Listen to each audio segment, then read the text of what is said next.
ନୂଆ କରୋନା ଭୂତାଣୁ ରୋଗ କିମ୍ବା କୋଭିଡ-19 ରୋକାଯାଇ ହେବ। ମିଳିମିଶି ଆମେ କରିପାରିବା। ଆମକୁ କେବଳ କିଛି ମୌଳିକ ସତର୍କତା ଅବଲମ୍ବନ କରିବାକୁ ହେବ। ଆପଣ କାଶି ବା ଛିଙ୍କିବା ବେଳେ ସର୍ବଦା ମୁହଁକୁ ଗୋଟିଏ ରୁମାଲରେ ବା ଟିସ୍ୟୁରେ ଘୋଡ଼ାଇ ଦିଅନ୍ତୁ। ବ୍ୟବହୃତ ଟିସ୍ୟୁକୁ ଢାଙ୍କୁଣୀ ଥିବା ଡଷ୍ଟବିନରେ ତୁରନ୍ତ ଫିଙ୍ଗି ଦିଅନ୍ତୁ। ଆବଶ୍ୟକ ନହେଲେ ନିଜ ଆଖି, ନାକ ଓ ମୁହଁକୁ ସ୍ପର୍ଶ କରିବେ ନାହିଁ।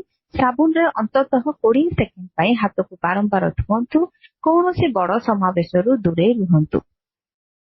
ଯଦି ଆପଣଙ୍କର କାଶ, ଜ୍ୱର କିମ୍ବା ନିଶ୍ୱାସ ନେବାର ଅସୁବିଧା ଅଛି ତେବେ ଅନ୍ୟଠାରୁ ଦୂରେଇ ରୁହନ୍ତୁ। ଯଦି ଆପଣଙ୍କର ଲକ୍ଷଣ ଅଛି ତେବେ ତୁରନ୍ତ ନିକଟସ୍ଥ ସ୍ୱାସ୍ଥ୍ୟ ସୁବିଧା କିମ୍ବା ଡାକ୍ତରଙ୍କୁ ପରାମର୍ଶ କରନ୍ତୁ। ଏହି ସମୟରେ ଆପଣ ମୁହଁ ଓ ନାକକୁ କପଡ଼ା ବା ମୁଖା ଦ୍ୱାରା ଘୋଡ଼ାଇ ରଖନ୍ତୁ। ଅଧିକ ସୂଚନା ପାଇଁ ସ୍ୱାସ୍ଥ୍ୟ ଓ ପରିବାର କଲ୍ୟାଣ ମନ୍ତ୍ରାଳୟର 24 ଘଣ୍ଟା ସ୍କ୍ରିନରେ ଦିଆଯାଇଥିବା ହେଲ୍ପଲାଇନ୍ ନମ୍ବରରେ ଯୋଗାଯୋଗ କରନ୍ତୁ।